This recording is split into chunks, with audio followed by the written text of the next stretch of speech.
Toilet থেকে 2 বছর পর উদ্ধার সুজিত। কেন এমন বর্বরতা দেখালো মা ভাই?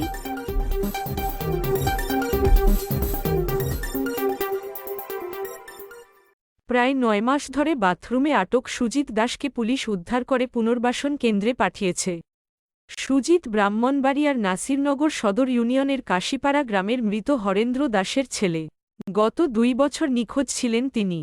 সোমবার বিকেল 3টার দিকে থানা থেকে 200 গজ দূরে তাদের বাড়ির নোংরা টয়লেটে দরজার তালা ভেঙে তাকে উদ্ধার করেছে নাসিরনগর থানার পুলিশ। পরিবারের দাবি, মানসিক ভারসাম্যহীন সুজিত যেকোনো সময় বড় ধরনের দুর্ঘটনা ঘটিয়ে ফেলতে পারে। সে কারণে নিজেদের ও অন্যদের নিরাপত্তার স্বার্থে তাকে টয়লেটে আটকে রাখা হয়। পুলিশ, পরিবার ও স্থানীয়রা জানায়, জেলে পরিবারে জন্ম নেয়া সুজিত নিয়মিত নদীতে মাছ ধরত। সেই মাছ বিক্রি করেই সংসার চালাত। এক সময় হঠাৎ সুজিত নিখোঁজ হয়ে যায়। এলাকায় দীর্ঘদিন সুজিতের দেখা মিলে না। বিষয়টি ঘিরে স্থানীয় লোকজনের মধ্যে নানা ধরনের আলোচনা সমালোচনা চলতে থাকে। অনেকে ধারণা করেন সুজিত কি বেঁচে আছেন, নাকি মারা গেছেন। আবার কেউ কেউ বলতে থাকেন হয়তোবা কোনো কারণে সুজিত ভারতে চলে গেছেন।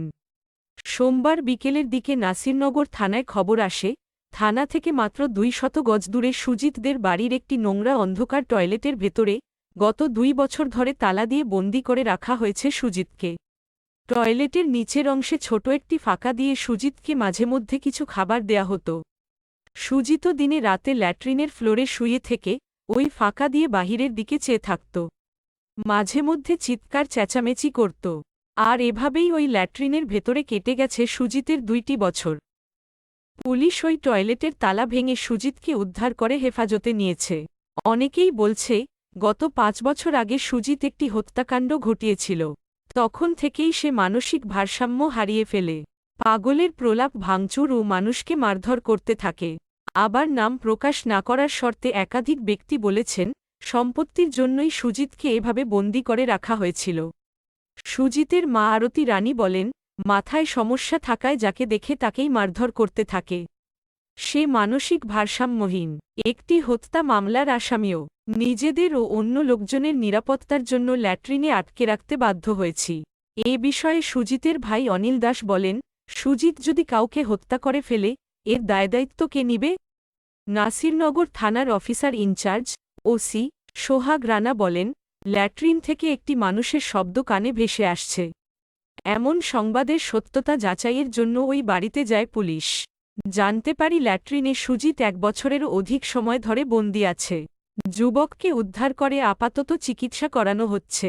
পরবর্তীতে পরিবার ও চিকিৎসকের সাথে পরামর্শ করে প্রয়োজনীয় ব্যবস্থা নেওয়া হবে। আমি একদিন হঠাৎ করে রুমে আসছিলাম, বাসাতে আসছিলাম একটা অনুষ্ঠানে, তখন হঠাৎ করে দেখি চোখ দেখা যায়। আমি কি চোখ দেখা যায় ঘটনা কি?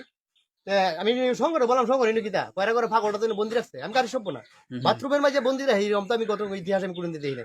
এটাতে বাতাস প্রবেশ করে না, ছোট্ট একটা ছেত্র দিয়া বাতাস এটাতে মুখটা দ্বারা অক্সিজেন ফেলা এটা দিয়া, এছাড়া আলো বাতাস কোনো প্রবেশ করে না।